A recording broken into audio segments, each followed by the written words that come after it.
What if the one thing you drink every single morning is quietly making your blood sugar worse, not better? Before you take your next sip, stop.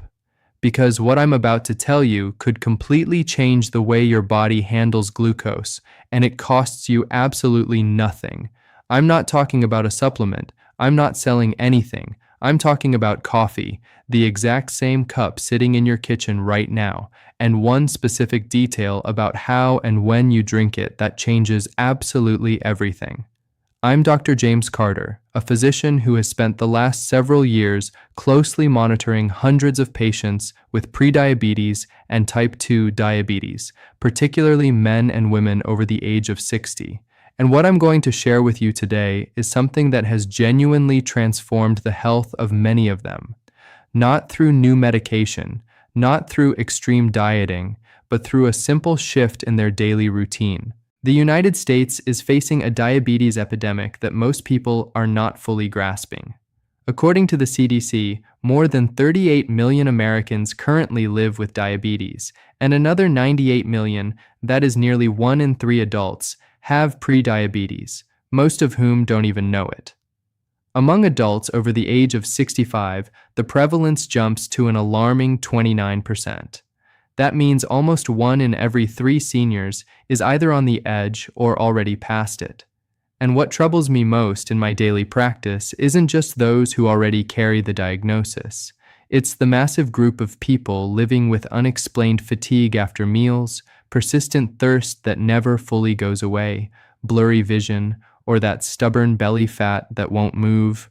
People who are right on the boundary and have no idea what to do beyond taking their pills and hoping for the best. Stay with me until the end because I'm going to show you exactly how a small, free adjustment to your coffee habit can make a measurable difference in your glucose control. But first, I need to explain something that most people have never been told about what coffee actually does inside your body. Picture your pancreas as a small manufacturing facility.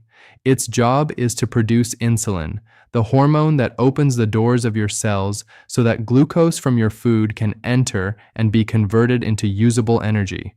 When you eat, glucose rises in the bloodstream, the factory activates, insulin is released, and your cells absorb that glucose. The system works beautifully until it doesn't. The problem begins when that factory is forced to run at maximum capacity day after day. When you repeatedly eat foods that spike blood sugar rapidly, the pancreas strains to keep up. Over time, your cells begin ignoring insulin's signal. They become resistant. The pancreas then has to produce more and more insulin just to achieve the same result, and that is exactly when insulin resistance takes hold, the gateway to type 2 diabetes. Now, where does coffee fit into all of this? Coffee is a biochemically extraordinary drink. It contains hundreds of bioactive compounds, but 2 of them have captured serious scientific attention: chlorogenic acid and trigonelline. Think of these compounds as traffic regulators inside your digestive tract. When coffee is consumed at the right time, these substances slow down the absorption of glucose from your food, turning what would have been a dangerous sugar surge into a smooth, manageable rise that your pancreas can handle without going into overdrive. A landmark study published in Diabetes Care, conducted by researchers at the Harvard School of Public Health, analyzed data from more than 1 million people and arrived at a conclusion that genuinely stopped me when I first read it. Regular coffee consumption is associated with a significant reduction in the risk of developing type 2 diabetes, and the effect is dose-dependent. The more cups consumed per day within a reasonable range, the lower the risk.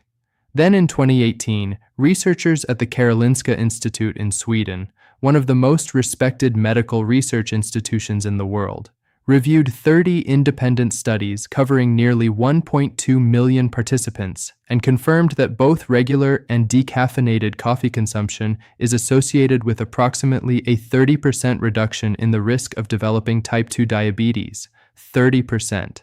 That is not a small number. But here is the critical point that almost nobody talks about. These benefits are not automatic. They depend entirely on how you drink your coffee, because the wrong coffee, at the wrong time, in the wrong way, can work directly against you. and I see this happening every single day in my clinic. Let me tell you about Mr. Harold, 71 years old, retired, a man of deeply ingrained daily habits. He had been drinking coffee since his early 20s and considered it one of the last pleasures he wasn't willing to give up.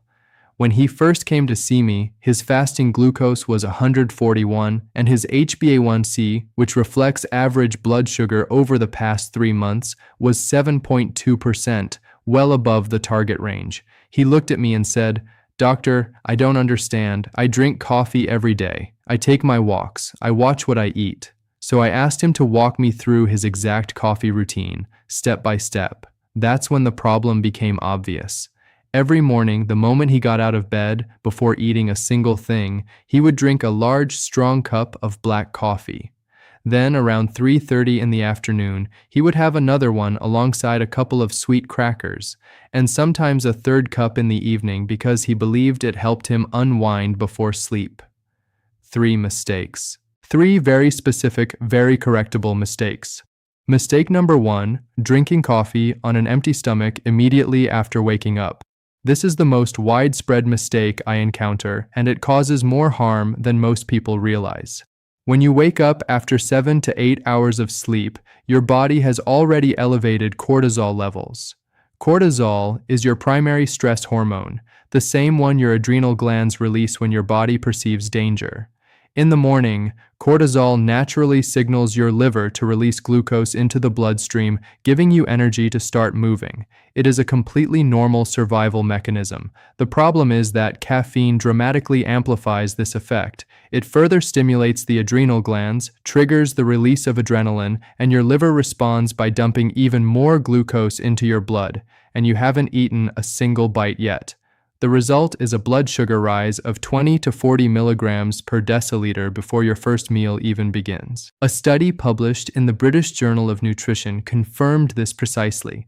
Drinking black coffee on an empty stomach after an overnight fast can significantly elevate morning blood glucose levels.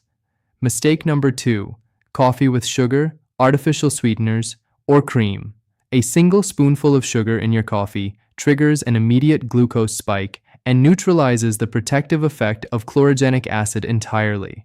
It's the equivalent of running a fire extinguisher and a flamethrower simultaneously. And artificial sweeteners, many people assume these are the safe alternative, but a study published in the journal Nutrition in 2021 found that sweeteners like aspartame and sucralose can disrupt the gut microbiota, the community of bacteria in your intestines that plays a direct role in regulating glucose metabolism, in ways that may worsen long-term blood sugar control. And in January 2025, a major paper published in the American Journal of Clinical Nutrition by the Harvard School of Public Health, analyzing 3 large American population cohorts, found that plain, unsweetened coffee was associated with a 10% reduction in diabetes risk for each additional daily cup. But when coffee was consumed with added sugar, that protective effect dropped significantly. The science is clear. Remove sugar from your coffee. It sounds almost too simple, but the impact is real. Mistake number 3, coffee in the late afternoon or at night. Caffeine has a half-life of 5 to 6 hours inside the human body. If you drink coffee at 3 in the afternoon, half of that caffeine is still actively circulating at 8 cordians in the evening. It keeps cortisol levels elevated, fragments deep sleep, and here is why that matters for glucose. It is during deep quality sleep that the body performs critical hormonal regulation, including glucose metabolism. Poor sleep produces elevated fasting glucose the following morning. The cycle feeds itself, and most people never connect those 2 dots. When I walked Mr. Harold through all 3 of these mistakes and we rebuilt his coffee routine together, the results at his 8-week follow-up were clear. His fasting glucose had dropped from 141 to 114. His HbA1c moved from 7.2% down to 6.7%. No medication change, no special diet, no gym membership, just coffee, done correctly. Now let me tell you exactly how to drink coffee to fully capture the benefits that science has already proven. The first optimal moment is at breakfast, but not the very first thing you do in the morning. When you wake up, drink a full glass of water first, wait 30 to 60 minutes, Then eat something containing protein: 2 scrambled eggs, a slice of cheese, plain Greek yogurt with no added sugar, any solid protein source. Only after that do you drink your coffee, and you drink it plain, without sugar or sweetener. Why protein first? Because protein buffers the cortisol response to caffeine. It supplies amino acids that the liver utilizes more efficiently and prevents that unnecessary cortisol-driven glucose dump into your bloodstream. Research published in the Journal of Clinical Endocrinology confirmed that consuming protein before caffeine reduces the post-meal glucose spike meaningfully. And if you want to take it one step further, add half a teaspoon of pure cinnamon powder directly into your coffee. Cinnamon contains bioactive compounds that partially mimic insulin's function, helping your cells respond to glucose more effectively. A review published in the journal Nutrients found that regular cinnamon consumption contributes to a modest but consistent reduction in fasting glucose levels. It is not a medication, but it is a meaningful ally. The second optimal moment is before lunch. This is something very few people know. About 20 to 30 minutes before your main meal of the day, drink a small cup of plain black coffee. The chlorogenic acid will act as that traffic regulator I described, slowing glucose absorption from the food you are about to eat and reducing the post-meal spike that is one of the primary drivers of insulin resistance. A study from researchers at Brigham and Women's Hospital, affiliated with Harvard Medical School, published in Diabetes Care, showed that coffee compounds, specifically chlorogenic acid and trigonelline, significantly reduced glucose and insulin concentrations in the first 15 minutes following carbohydrate consumption compared to a placebo. This effect is measurable, it's real, and it costs absolutely nothing. The third optimal moment is immediately following physical exercise. If you walk, cycle, swim, or do any form of movement, drink a cup of plain coffee within 30 minutes of finishing. After exercise, your muscles become extraordinarily receptive to glucose. They act like biological sponges, pulling sugar out of the bloodstream to replenish their energy stores. Caffeine consumed at this specific window enhances that muscle uptake effect, helping your body clear glucose from the blood more efficiently. It is a metabolic opportunity that the vast majority of people miss completely. As for total daily intake, the World Health Organization and most major clinical guidelines consider up to 4 to 5 small cups of coffee per day to be safe for the general adult population. The Karolinska Institute review of 30 studies confirmed that this range falls within the zone of protective benefit against diabetes. However, individual responses vary. If you experience heart palpitations, anxiety, tremors, or difficulty sleeping from coffee, your caffeine metabolism may be genetically slower than average. In that case, reduce to 2 cups daily or switch to a high-quality decaffeinated option, which still contains chlorogenic acid and retains the majority of the glucose-related benefits. Let me tell you about one more patient because her story illustrates something important. Margaret, 67 years old, a retired schoolteacher, came to my clinic with type 2 diabetes that had been diagnosed 4 years earlier. She was on metformin. Her glucose was difficult to stabilize. Her HbA1c was sitting at 7.6% despite her efforts. She was doing the right things, taking her medication consistently, reducing rice and bread, watching portions, but her HbA1c would not move. When I went through her daily routine carefully, I found that every morning she had coffee with full cream milk and 2 teaspoons of sugar. Every afternoon, she had another sweetened coffee with a filled cookie.